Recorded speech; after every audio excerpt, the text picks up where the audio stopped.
Api telah menyala dalam hati Kais dan Laila, dan api itu saling menerangi satu sama lain. Apakah yang mereka lakukan untuk memadamkan nyala api itu? Tidak, mereka tidak memadamkan nyala api tersebut.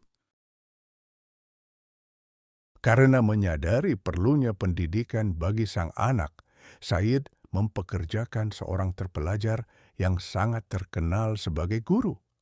Pria ini menjadi kepercayaan banyak orang untuk mengajar keturunan seluruh bangsawan Arab agar mereka mendapatkan kebijaksanaan serta keahlian yang dibutuhkan untuk hidup di daerah gurun.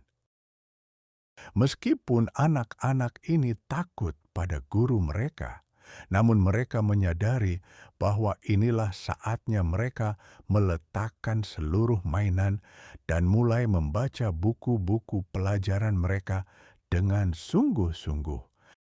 Kais adalah anak yang rajin dan antusias menerima pelajaran.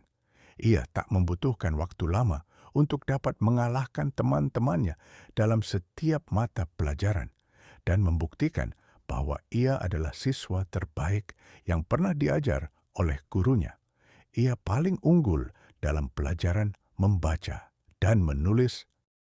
Begitu ia berbicara, entah dalam bentuk debat atau percakapan sederhana, bibirnya selalu melontarkan kalimat-kalimat bijak dan sangatlah menyenangkan mendengarnya berbicara.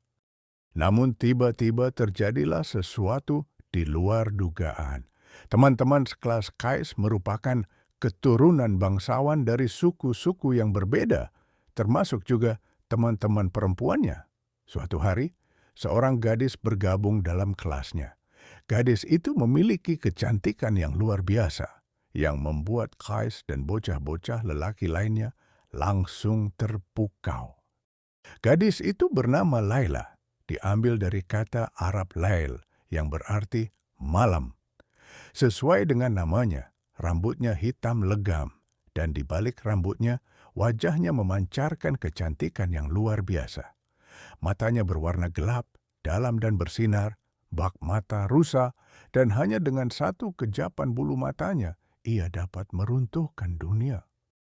Bibir mungilnya hanya terbuka untuk mengucapkan kata-kata manis, dan ketika yang lainnya membalas perkataannya, entah dengan kata-kata maupun senyuman, ia akan terlihat malu-malu. Kedua pipinya akan merona merah, seolah-olah mawar merah bermekaran pada pipinya yang berwarna putih susu. Bahkan hati yang sedingin es pun akan meleleh tatkala memandang keindahan gadis ini. Namun perasaan Kais muda jauh lebih dalam dibandingkan dengan teman-temannya. Ia telah tenggelam dalam lautan cinta bahkan sebelum ia mengenal arti cinta yang sesungguhnya. Ia telah memberikan hatinya kepada sang gadis, bahkan sebelum ia menyadari apa sebenarnya yang ia berikan. Namun Kais tidak sendirian karena Laila pun merasakan hal yang sama. Api telah menyala dalam kedua hati mereka, dan api itu saling menerangi satu sama lain. Apakah yang mereka lakukan untuk memadamkan nyala api itu? Tidak, mereka tidak memadamkan nyala api tersebut. Mereka hanyalah anak-anak, dan anak-anak hanya dapat menerima apa yang mendatangi mereka tanpa banyak bertanya. Cinta ibarat sang pembawa anggur yang menuangkan minuman gelas-gelas hingga meluap, dan anak-anak itu meminum apapun yang dituangkan untuk mereka.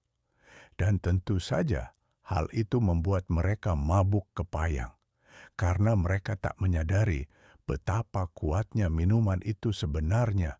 Rasa mabuk yang pertama kali dialami selalu menjadi yang terhebat. Jatuh yang mereka rasakan untuk pertama kali selalu menjadi pengalaman yang terberat. Dan patah hati yang dirasakan untuk pertama kali selalu menjadi yang paling menyakitkan. Dan begitulah mereka melangkah jauh dengan perasaan itu hingga terlambat untuk kembali lagi. dipesonakan oleh sebuah kekuatan yang asal-usulnya tak mereka ketahui, dan kekuatan itu terlalu hebat untuk dapat mereka lawan. Mereka telah meminum habis gelas berisikan minuman cinta siang dan malam, dan semakin banyak yang mereka minum, semakin kuat ketertarikan mereka satu sama lainnya. Mata mereka menjadi buta dan telinga mereka menjadi tuli di sekolah dan di dunia yang berada di luar kelas mereka. Kais dan Laila telah kehilangan diri mereka dan akhirnya saling menemukan. Orang bilang cinta pertama adalah yang terhebat dan bahwa kenangan pertama itu takkan pernah hilang. Bagi Kais dan Laila, hal ini benar adanya. Begitu besarnya kebahagiaan yang mereka rasakan hingga mereka tak berani mempertanyakannya, karena mereka takut perasaan itu akan hilang secepat datangnya. Bagi Kais, Laila bak matahari yang merambat naik di langit hatinya dengan keindahan dan sinar yang tak ada bandingannya. Hari demi hari, cahaya yang dipancarkan Laila semakin terang, menerangi tak hanya dunia Kais, namun juga dunia mereka-mereka yang beruntung dapat berjumpa dengannya. Bocah laki-laki lainnya pun terpukau dan terpesona oleh sinar Laila yang membutakan.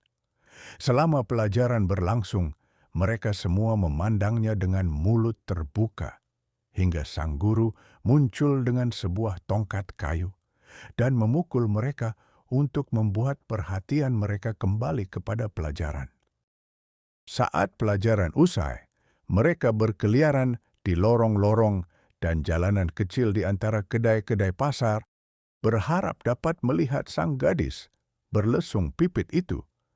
Dan jika mereka berhasil melihatnya, mereka merasa bak buah delima yang penuh dengan sari buah dan seolah akan meledak dengan sejuta hasrat.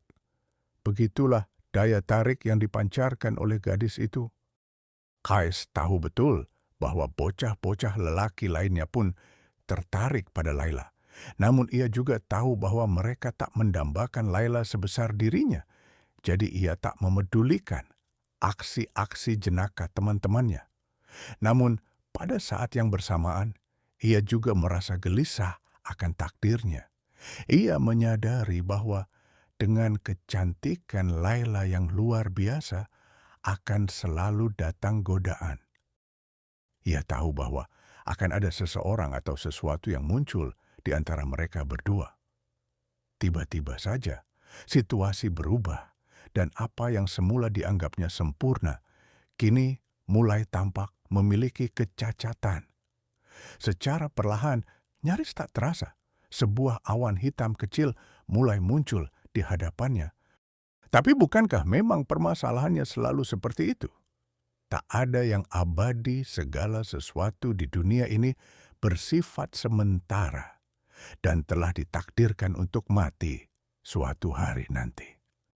Sementara kedua bocah yang sedang jatuh cinta ini tenggelam dalam sinaran cinta masing-masing, menenggak anggur dan menikmati firdaus yang membuat mereka lupa diri. Mata dunia terarah kepada mereka. Apakah yang lainnya menyadari apa yang sebenarnya terjadi antara Kais dan Laila? Apakah mereka melihat kedua bocah itu saling mencuri pandang? Dapatkah mereka membaca pertanda itu dan memecahkan tanda-tanda cinta rahasia yang mengikat hati kedua bocah itu? Siapa saja yang mengetahui hal itu dan seberapa banyakkah yang mereka ketahui? Tak ada yang berkata apapun hingga suatu hari terdengar sebuah suara berucap, "Apakah kau belum mendengar bahwa Kais dan Laila sedang jatuh cinta?" Kata orang, desas-desus dapat mengakibatkan kejatuhan sebuah kerajaan. Tak lama kemudian, desas-desus itu semakin tersebar di seluruh pelosok kota, dari tenda ke tenda dan kedai ke kedai. Perlahan, kedua bocah yang sedang dilanda cinta itu menyadari betapa butanya mereka selama ini. Semua orang telah melihat mereka berduaan, mendengar mereka berdua saling berbicara, melihat mereka tertawa dan bersembunyi dalam kepompong cinta. Mereka berdua tak menyadari hal tersebut. Selubung itu telah terbuka. Dinding itu telah runtuh. Dan kini telah tiba saatnya untuk beraksi. Demi menyelamatkan diri dan juga cinta mereka, kedua bocah itu berusaha untuk meredakan tatapan mata mereka yang tajam ke arah satu sama lain dan menutupi bibir-bibir mereka yang haus akan ungkapan cinta. Namun hasrat dan kewaspadaan kadangkala saling bercampur aduk, dan mereka tak sanggup menutupinya di hadapan publik. Kewaspadaan bukanlah sebuah rantai bagi hati yang telah terikat oleh kecantikan kekasihnya. Apa yang harus dilakukan oleh Kais? Jiwanya adalah cermin bagi sinar yang dipancarkan oleh Laila. Bagaimana caranya ia dapat menyimpan sinar itu untuk dirinya sendiri? Laila menyinarinya bagai matahari yang bersinar terik di siang hari. Bagaimana mungkin sinar yang seterang itu dapat disembunyikan? Bagaimana mungkin ia bisa memalingkan diri dari sesuatu yang paling berarti dalam hidupnya, bahkan dalam waktu sedetik saja? Hati Kais bertentangan dengan logika, dan seberapapun beratnya ia berusaha menyembunyikan cintanya untuk Laila, ia tetap mengalami kegagalan. Bersama Laila, ia merasa serbuan panah cacian yang diluncurkan oleh 1000 busur, namun tanpa Laila, kesedihan menusuk-nusuk jantungnya bagai pisau tajam. Kais tak menemukan jalan keluar dari kesulitan ini, dan ia semakin larut dalam kebingungan. Selain telah kehilangan hatinya, kini ia juga kehilangan akal sehatnya. Yang dapat dilakukannya hanyalah berjalan berputar-putar dalam keadaan tak sadar, mengungkapkan kekagumannya atas kecantikan serta kebaikan Laila kepada siapa saja yang ia temui. Semakin banyak orang yang berjumpa dan mendengar ucapannya, semakin menggila dan aneh pula kelakuannya. Dan kemanapun ia melangkah, banyak orang yang menatapnya dan menunjukkan jari ke arahnya, tertawa-tawa, mencemoohnya dan berkata, "Ini dia si orang gila, si Majnun." Bagi suku Laila, situasi ini tak dapat ditolerir karena tidak saja menyangkut nama baik Laila, namun juga nama baik suku menjadi taruhannya. Apakah benar jika integritas mereka dipertanyakan dan nama baik mereka dinodai oleh si bocah gila dari Banu Amir ini? Apakah benar reputasi Laila ternoda? Mereka harus segera bertindak. Hal pertama yang mereka lakukan adalah melarang Laila untuk keluar dari tendanya. Seorang penjaga bertugas untuk menjaga bagian depan tenda dan diperintahkan agar menangkap Kais jika ia mencoba untuk mendekati Laila. Begitulah yang terjadi. Mereka menyembunyikan sang rembulan dari gonggongan anjing pemburu. Tak ada yang dapat dilakukan atau diucapkan oleh Laila untuk mencegahnya. Ia harus menyembunyikan kesedihannya. Kesedihan yang mengancam akan merobek hatinya menjadi dua. Hanya saat sendirian sajalah ia melepaskan topengnya dan membiarkan air mata kesepian jatuh menetes di pipinya